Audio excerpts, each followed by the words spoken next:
Okay, well, fire away, Andy. Thank you very much. Okay, right. Thanks everybody for coming to this talk about patient to public involvement.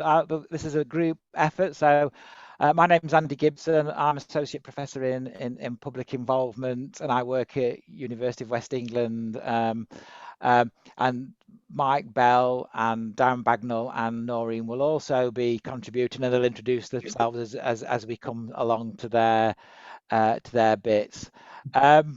So yeah, if you've got any questions, please stick them in the chat. But there will be some time at the end as well for discussion. So yeah, I'll crack on. Why have we got a picture of a train? Well, I wanted to say a little bit about why patient and public involvement is important, and not just purely because obviously to get funding from an NIHR you need to do it, otherwise you won't get the money, or various other reasons like that. What I really think it's about is it is a matter of perspective. So why I've put this picture of this train up is that is if you think about the people who travel on this train, some of the people will look out of one window and they'll see the side of a mountain, and other people on the other side of the train who look out that train window will look out and see a valley. And some people will be experiencing the journey as if they were traveling forwards, and some people will be traveling backwards. It all depends on your perspective on that particular journey. And I think a lot of and it's not very, I mean, you can't say that one perspective is right or wrong, but you can say that to understand the whole picture, you need all those perspectives. And I think health research is very much the same. It's very important for us to understand the science behind it, and what works there. But we also know that, particularly when it comes to public health, that how people behave and what impacts on their health has got a lot to do with psychology, sociology, people's lived experience, and having that perspective can be really, really important. It's crucially important to incorporate that with the scientific perspective and so on, and the other forms of evidence, if we're to understand some of the very complex health problems that we currently face and have to cope with. And I think it's very easy for us to miss very important things if we don't have that perspective. So I'll just give a little example of a piece of modelling research that I did. This was using computer modelling to look at configuration of services, and it was looking at neonatal care for very premature babies and the degree of centralisation. The modelers were looking at different configurations and the pros and cons of it. But two things that working with mothers came out was that they were happy for delays for babies to discharge to more local services from centralised high dependency units. If the delay, if a child had to stay away from home for clinical reasons, that was one thing. But if it was purely a resource issue, there wasn't a bed in a local hospital, that was a different thing, and they wanted to know the difference. So we changed the model so that we could measure that, whether delays were due to clinical need or whether it was to do with lack of resources. So we ended up with a model that picked up a whole important dimension, which it turned out also clinicians were interested in, which we wouldn't have got had we not spoke to mothers. And similarly, when it came to modelling the travel distances involved, the modelers assumed that people would have access to car transport, and the mothers again pointed out that very often they haven't got access to cars, and you had to model it using using public transport to get a more true picture, and you have to factor in the impact on people's resources. So in the end, we ended up with a model of how service configuration would work and its impacts, which was a lot more valid and close to the reality of it than what we would have got had we not had that perspective. So to quote Darren, to quote Donald Rumsfeld, in a way, what PPI did was tell us about our unknown unknowns. We wouldn't have known those things unless we'd asked that perspective. So that's just a little introduction why I think it's more important. It's so important to what we do. What we're going to do next is we're going to hear from Darren and Mike. This is about involvement in research from the perspective of some of the public contributors that we work with. Okay, so my name is Mike Bell. I'm the Patient and Public Involvement Facilitator for ArtWest, that's the Applied Research Collaboration, and the Bristol Biomedical Research Centre. And Darren, do you want to just quickly introduce yourself, and then I'll put some questions. Yeah, my name's Darren. I've been a public contributor now for 2 or 3 years now, I think it is. I started off getting involved with my kind of project, and I've since moved on doing ROG oversight groups and continue with my PPI groups. So yeah, Thanks, I Darren. enjoy public contributor. We'll explain what a ROG oversight group is at some point. So first of all, Darren, I think it's more than 2 or 3 years. I was going to say 4, but it may be Okay. 3. It feels like a long time since I've known you. So my first question, Darren, is why? Why did you come to that very first meeting that we invited you to? Was it money? Was it interest? Was it just wanting to give something back? So the first ever meeting I was asked to go to, we were asked to trial some new safer equipment for the Bristol Drugs Project, and we trialed the equipment, and I particularly wasn't very happy. I didn't like it, but because being a service user, I like to we have a lot of support, and I just felt being asked to do something was able to give me an opportunity to give something back. And you know, for half an hour or whatever it was each time we met, I felt it was just something I had to do. So you know, just so I can, rather than take all the time, it gave me an opportunity just to give something back. Brilliant. So it wasn't the money. It definitely wasn't, although Okay. after we had the first 2 focus groups where we fed back about the equipment, we would then you then asked if I wanted to attend the stakeholder group, the PPI meeting, where I could have a chance to meet the manufacturers. Before the meeting, I was explained who was going to be there, what it was all about, and the fact that I would be getting paid for it. So, which was an absolute bonus. However, I would have done it regardless of the payment, but it was actually quite nice to know I would get paid as well. But it wasn't a factor in why I wanted to get involved. Thanks, Darren. And when you first got involved, did you have any worries or concerns or fears? Did you think we'd listen to you? Did you think you might say the wrong thing or ask stupid questions or anything like that? Because I'd never been involved in anything like this before, being a public contributor, I thought it was, to be honest, I thought it was a tick box exercise. Just I would be going there just so that they could tick a box to say we had a service user present. However, when I got there, my voice was just as valid as everybody else's. The whole session was laid out exactly what would happen, and any questions that I had or anything I said was just as valid as everybody else's, and I was made to feel that right from the off. So although yes, I was nervous being a public contributor in a room full of academics and healthcare professionals and leaders in healthcare, it's quite daunting.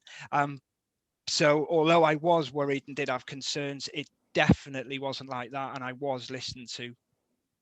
Brilliant. Thanks, Darren. That's good to know. Good to hear. And did you get support? Did you get support from anybody? Or Yes, and to be fair to you and to Andy and Noreen, whenever you've asked me to attend any events like this, you've given me plenty of prep beforehand, exactly what would happen, what was expected of me. Obviously, if you're paying me to attend, you know, I need to do something for that. It's not just free money. So whether it was prep work or it was a schedule or any help I needed, I could come to you and Andy and Noreen for any questions or support. So I've all the way through, I've been really supported, and I think it's really important as a public contributor like myself, getting involved with this sort of thing. It is daunting, so having people about that you can go to at any time and ask any questions, I think is really important and has been invaluable. Brilliant. That's a ringing endorsement of my support, which is why I put that question in the first place. Thank you, Darren. So you got initially involved, you came to the stakeholder meeting, then you stayed with that project for a long time.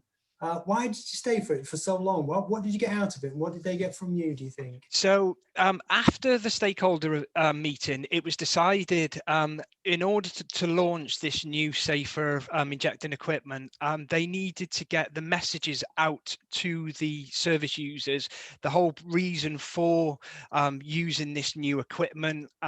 So the messages were decided at the stakeholder event.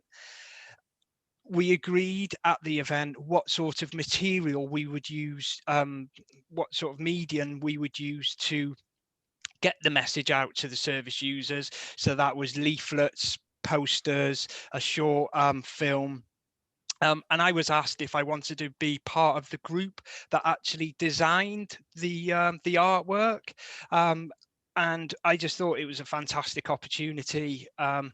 I've got not a creative bone in my body, and we went to the first group, and we had a local community-based artist who basically turned up and had a blank piece of paper and literally said, "What do you want?" We started off, we knew what we didn't want, and then we just went from there. And it was just, again, it was another way of me giving something back. I mean, I think we had 3 or 4 1-hour sessions. So it was, you know, giving at 1 hour every, you know, week or so was nothing.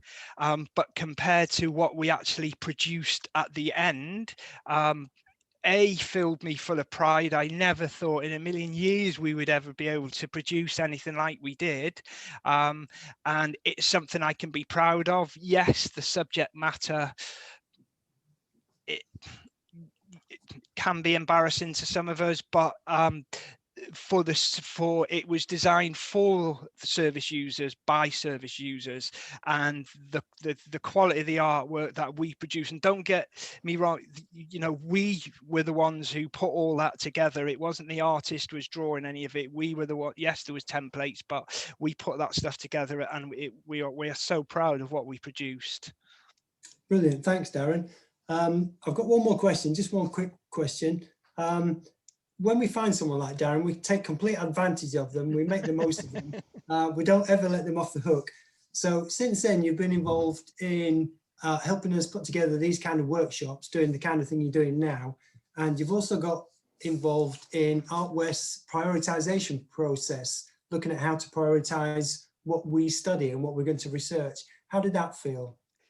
Yeah, again, it was another chance of me to get involved. It was another feather in my cap. The research oversight groups, because of my public contributor, but the things I've been involved, my area was public health, but there was 4 key areas that we were looked at. There was 3 different areas within each area, and we had to rank them in order of which we thought should be researched, and then each of those would be put forward to the panel, and then it would be decided whether they would go ahead and actually research those specific areas. So again, it was a great way for me to get involved. Also, I've been involved in a massive project for co-production, which was a map of resources. Anybody thinking of doing co-produced research, there we've put together a map of resources to help people who are new to co-production. It took us about 18 months to 2 years to put together, and it's literally just, I think, March 31st, I think it's actually been put forward to be published. So again, somebody like myself, being a public contributor, having a paper published with I've been part of it and having my name on it is just, it's another reason why I do this. You know, I'd never have an opportunity to do anything like this. So, you know, normally, so it's just great. Brilliant. Thank you very much, Darren. So it sounds like it's been a positive experience for you, and it's certainly been one for us working with you. So thank you very much. Thank you. Thanks, mate. And back to Andy. Yeah, so one of the key things you'll want to know is, how do I know whether my public involvement has made any difference or not? So that's the thing that we're going to talk about next, and also some of the things that we offer as a team. So Noreen, I think you're going to do this bit.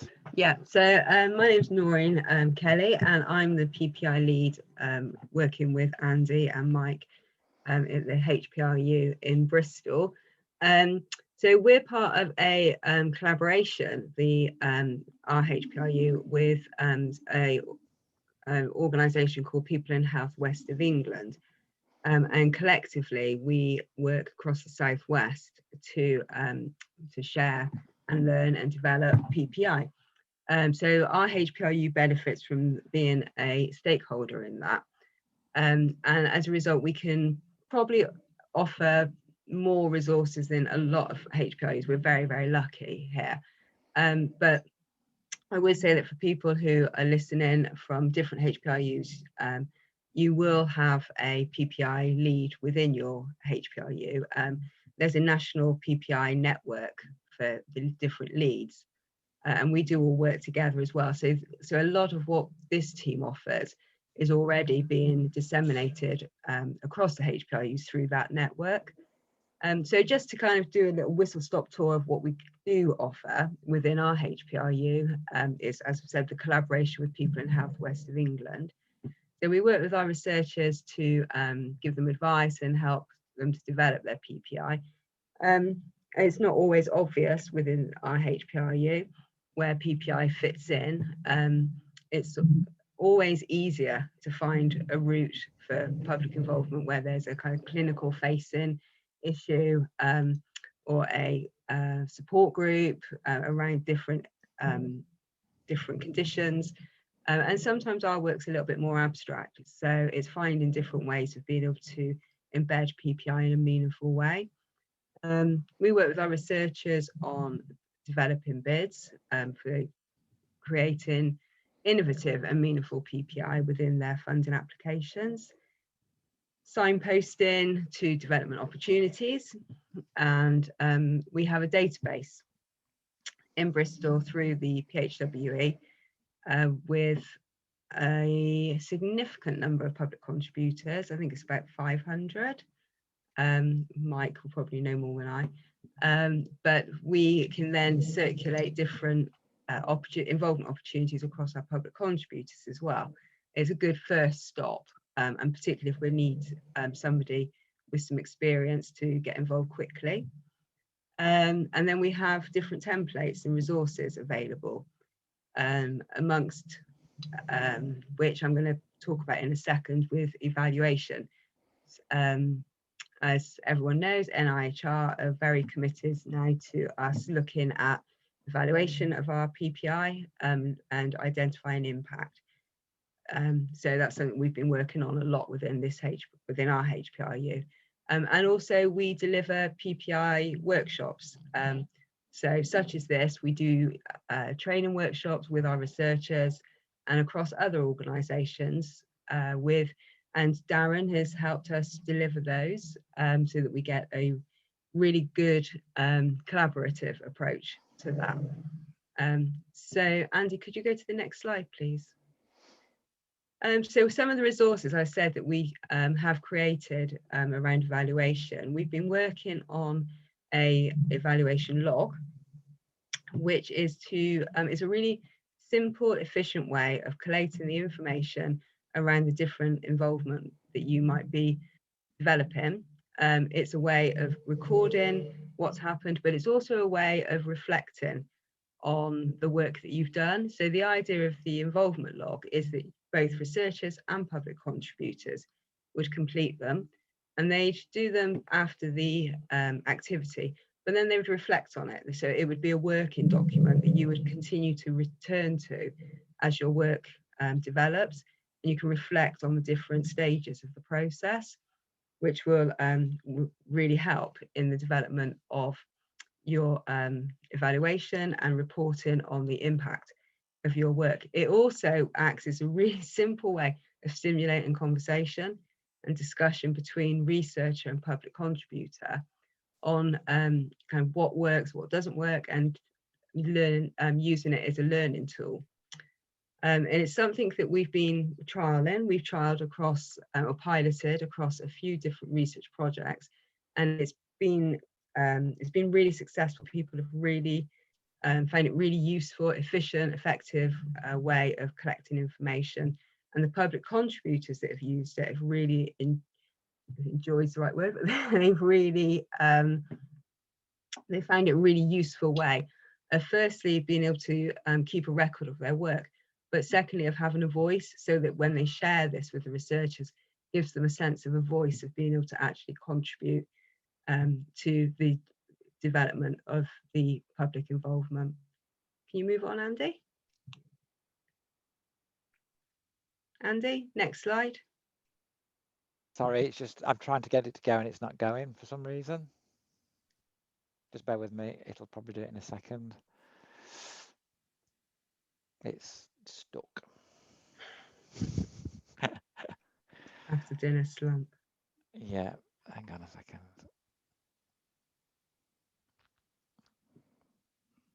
Yeah, it's just glitching.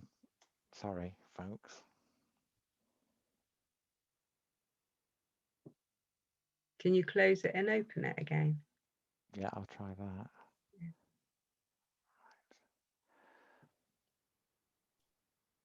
Yeah, there we go. Okay. So one of the things that we thought was, as the COVID impacted on all of our work, and the fact that the evaluation log was a paper tool primarily, was ways of being able to use the evaluation tools in some format online. So we've been working for a little while on developing a public involvement log. It can be done online. It can be circulated straight after an activity to public contributors, to get them to give you the feedback required on the session that they've just been involved in, and it will go straight to a spreadsheet and collate that information. So that's something that we've been working on. And the other thing that used to be, well, still is, a face-to-face form of evaluation is the cube that Andy has developed. And so since we've been working remotely, Andy's been developing an online version. So I'm going to hand over to Andy, who's going to talk briefly about that. Yep. Okay. Yeah. So the idea of this was, how do you know that the quality of your PPI is good quality PPI? And I came up working with some colleagues with 4 key questions to ask, kind of 4 key tests, as it were. And the 4 things that I came up with was do your public contributors have a strong voice in decision making? So is it just a talking shop or not? Or do they actually have a key? Can they actually influence the decision? Does something change as a result of their involvement? The second dimension was, who controls the agenda? Is it completely set by the organisation or the funder or the project, or do the public patients have some ability to affect the agenda of what's being discussed, either within the project overall or within a particular meeting? The third dimension was are there different ways for people to be involved? So, you know, if you want to involve young mothers who are single parents, trying to get them to come to a meeting in a university is not going to work. You might want to organise your meeting in a community centre. So you need to think, and you also need to think about what kinds of ways of working with people. If you're working with young people, how would you work with young people, which might be a slightly different way of approaching it, or working with people who've got learning disabilities, whatever. So different ways for different people to interact. And then the final dimension was the issue of, is the organisation or project willing to change the way it works with you in order to accommodate your input and to accommodate the suggestions that you make for improvement. So these were like 4 key things that I kind of use as a checklist for assessing the quality of public involvement. We used to assess this in a workshop when we draw those things out on continuums and use flip charts and post-it notes to get members of the public and researchers to work together to evaluate their public involvement. But that picture there that you've got of a cube, we actually converted this into an online tool. And with the online tool, you can use sliders to answer these questions, and the day and that you can see that the demo is quite small, but the dimensions are represented within that cube, and each person can enter their own data points. So that little dot that you can see in the cube, each person has their own one when they enter the cube. They evaluate it on the 4 dimensions and can add qualitative notes, and it gives you virtually instantaneous feedback. I've done this with 30 people, and it took 30 people 15 minutes online simultaneously to do this, and you get a very immediate visual representation of the strengths and weaknesses of your PPI, and it also collects feedback for you. And what you can do is use that to have a discussion with your public contributors about how you improve the quality of your PPI. And then you can make changes, and you can run another workshop a little bit down the line and see whether you've improved or not. So it provides you with the kind of rapid feedback on 4 key dimensions that allows you to improve the quality of your PPI. And it's relatively quick and easy to do, but it's giving you a quite subtle and complex picture of your PPI. Public contributors can fill it in alongside researchers, and you might see different patterns that you can compare. You can do this across time. People can do it simultaneously online together, or you can email people the link and say you might not be able to do it today, but can you do it tonight or tomorrow? So people can fit it. It's very flexible in that way.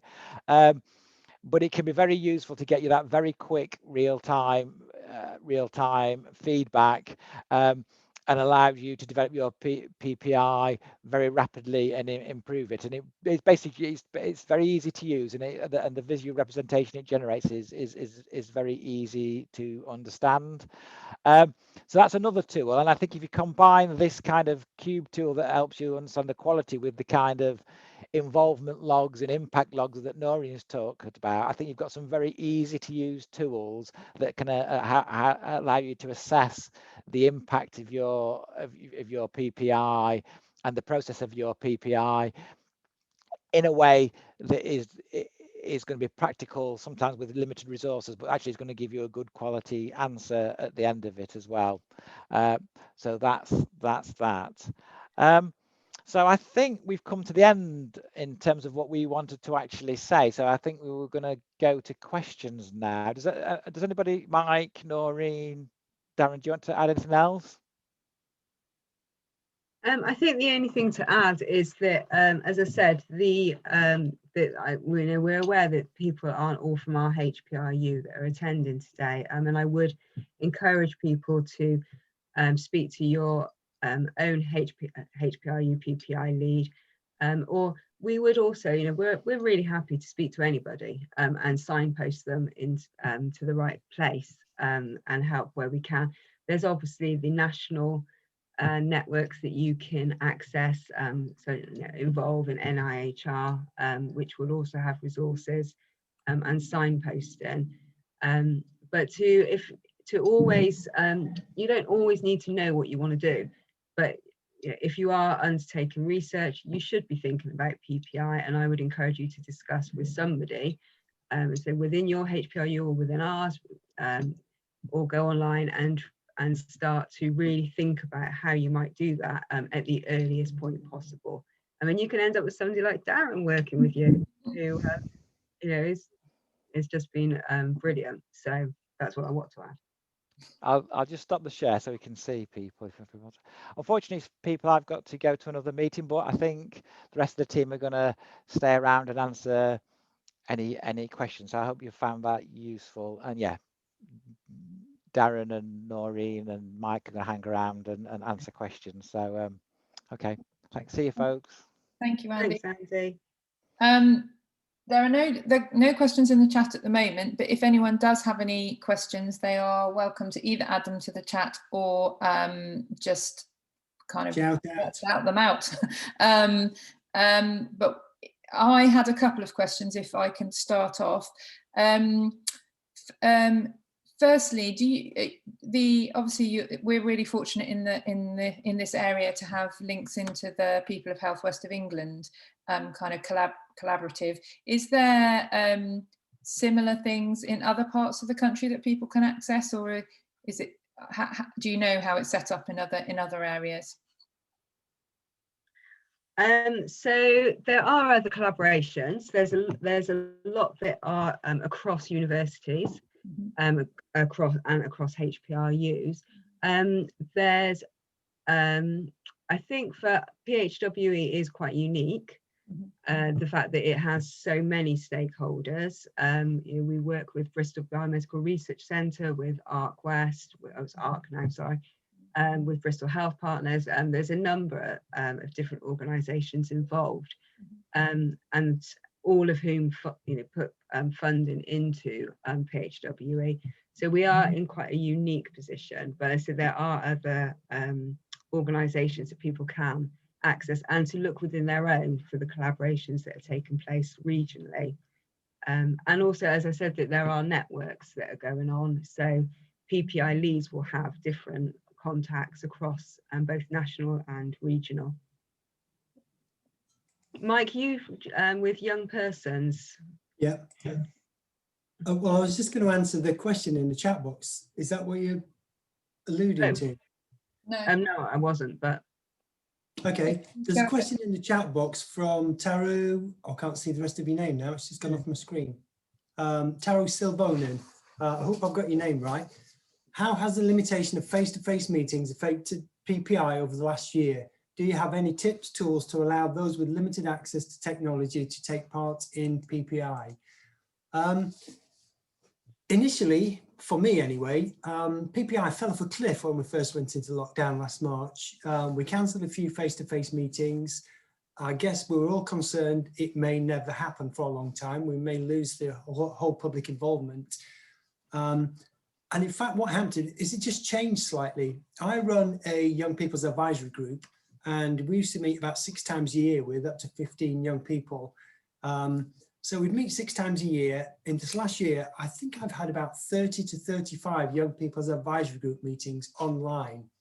They're smaller meetings, they're fewer researchers, and they're more focused. But it's been a boon for us in some ways, because we can now recruit from anywhere in the country. We're not limited to people who've got either easy access into central Bristol or have someone who can bring them into central Bristol. It's not perfect. We've lost some things about public involvement that we don't get on Zoom that we used to get face to face. For example, breaking into groups, you can put people in breakout rooms, but you don't get that same chat and conversation going on between groups of people that you get in a face-to-face meeting. And you certainly don't get that people hanging around after the meeting for 15 minutes to have a quiet chat with you that you get in a face-to-face meeting. And have we got any tips? If I was to give you one tip, it would be make sure you've got someone else with you. Don't try and do a Zoom meeting alone, because if people drop out or if you've got a problem, you're all on your own. Trying to facilitate a meeting on Zoom, ask questions and take notes is incredibly difficult. So 2 researchers, if you're asking research questions, both who understand the research question and what the answers might mean is useful, and maybe an administrator or anybody else who's willing to help you, who can contact people if they drop out for any reason. And I think they would be my top tips. Can I add to that? I think there's definitely pluses and minuses to the remote involvement, and I think, as Mike has said, with the young people, it's been great. I know that there's also been a real it's been a real opportunity for some people with kind of anxiety or different issues around them actually accessing face-to-face work. I think there obviously is a real issue around people with limited access to technology, and we've probably become very quickly over-reliant on Zoom, and to the point that I think everyone's forgotten what a telephone is. And I think that there's something to be said for actually being mindful that people sometimes would rather have a phone call. And I work with some older public contributors who, you know, are quite happy on Zoom sometimes, but actually sometimes just giving them a ring has been really helpful, and just having a conversation that way. And email, just continuing with, you know, people have always been involved using email, and continuing that. It's I think we've got to a point where we think everything has to take place face to face like this, and actually sometimes taking a step back and asking, is this the most appropriate forum, is useful, and asking the people that you're working with what they would like, because sometimes they don't want to do this, particularly if people are feeling a little bit unwell or down. It can be quite a pressure to face to face. So I just say to be mindful would be my top tip. Mindful of the medium you're using. It can be great, but it can also be not perfect. I guess the other bonus, I'm just going to come back briefly on that. The other bonus is evening meetings. It's a lot easier now to get people to come to an evening meeting on Zoom than it was to get them to come into central Bristol. And for example, Darren, I believe, is at work. So if we'd been doing this face to face, he'd be saying no to this because he'd be at work, whereas we got him in his office, in a little side room for an hour, easy. So good and bad. Yeah, thank you. And just to note that Joe Castan's dropped a comment into the chat to say it can be easy to think that there's not enough time to do PPI before a short funding application deadline, for example. In my experience, PPI can be done very rapidly, so it should be done no matter how short the timescale. It might be helpful to share some examples of this. Absolutely. So for our HPRU, we have different resources available for rapid response. We've had a virtual panel for some time that we can circulate things to and ask for very quick response. Literally 24 hours we can get comments. We have access to a plain English panel. Mike, do you want to? Yeah, Joe's just sent me something. The person who put the comments in the chat box sent me something this morning saying, can we get something back from the plain English panel by next Tuesday? We could get something back from our plain English panel by tomorrow if it was that desperate. They're so good at doing quick turnaround stuff. And I keep bragging to people when they ask me about arranging young people's advisory group meetings, that I could get them a meeting within 2 days of however many young people of whatever ages they want, quite easily. So it's never too late to do your PPI. It's more tricky if you're looking for a specific group that's hard to find, but always try it. Always give us a shout if you want to do PPI. If you've got a few days left, you've got something you want to really look at, give us a shout. Don't ever think it's too late. It may be too late, but it may not. Always ask us.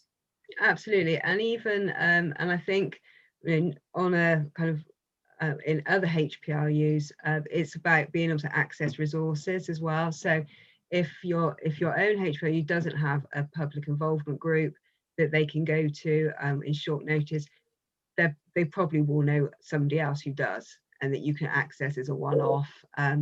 So I think it's always worth asking. And even if you can't get in touch with some public contributors, get in touch with your PPI lead, because at least they can give you some advice in the absence of actual public involvement. So as Mike said, never think it's too late and you haven't got enough time. Always look, ask other people what they can advise.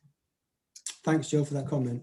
Lovely, thank you. I'm just aware that we're coming to the end now. One thing I did just want to ask Noreen is the online log and the cube that you were mentioning. Is that available? Can that be shared? Links to that be shared? Yeah. So if the online log has it's not quite been launched yet. It's just been a little bit of a data issue, and the cube has. both would get in touch with us, and we can circulate links, and there's kind of user guides and things that we can circulate, so just to get in touch. Lovely. Okay, well, I'm just I don't think there's any more comments in the chat, so given that we want to finish promptly on time, just a couple of things, just a couple of final things to say. So thank you, Noreen. We will this session has been recorded, so assuming that that's okay with everyone, that we will put this up on the HPRU BSc website so that people can access it. We'll send out details of how to access that and any materials from this session to everyone who was registered, and we can include your contact details, Noreen and Andy, and any links to those to the cube and so on there for people. The final thing I just wanted to mention is the next and final webinar in our How You and Your Research Can Make a Difference series, and it's taking place on the 15th of June at lunchtime again, and it's picking up a bit more on the injecting equipment research that Darren has been talking about today. So it's really great to have had Darren's perspective in this session today, and in the next session we'll be talking to the researchers involved, the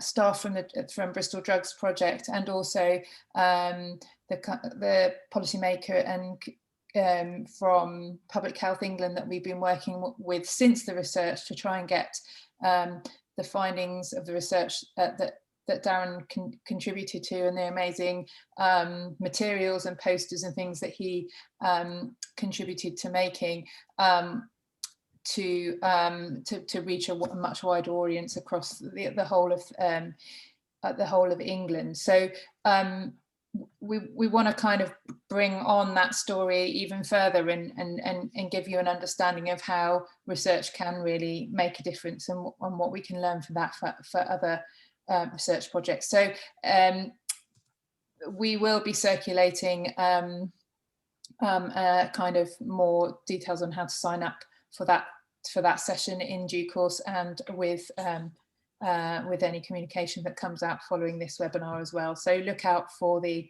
registration details for that one, and we hope you'll join us for that. So all that remains then is for me to say thank you ever so much to Andy, to Noreen, to Mike, and to Darren. Thank you, particularly Darren, for giving up your lunch break to come and talk to us. We really appreciate it, and it's really great to hear your views and experiences. So thank you ever so much. No problem. And thank you for everyone for coming. Thanks everyone. Thank you. Thank you. Take care. Thank you. Thank you. Bye-bye. Bye.